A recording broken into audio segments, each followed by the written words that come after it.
សរសៃអំបោះដែលត្បាញប្រទាក់តគ្នាប្រៀបដូចជាប្រវត្តិសាស្ត្រដែលបានបន្តមករាប់ពាន់ឆ្នាំប្របាញ់ជាមួយវប្បធម៌ប្រពៃណី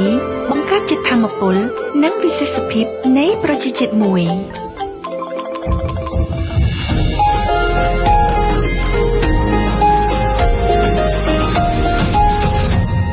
ដូចជាសំឡេងនៃចង្វាក់បេះដូងដែលលោតរំដំរួមគ្នា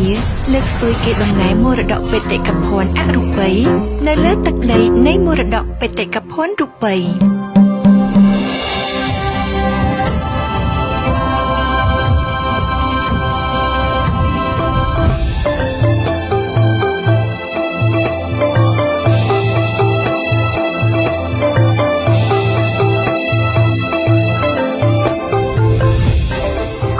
សង្ក្រាន្តរងចាំស្វាគមន៍លោកអ្នកនៅលើទឹកដីសៀមរាបអង្គរជាមួយស្នាមញញឹមសាទរសង្ក្រាន្តឆ្នាំថ្មី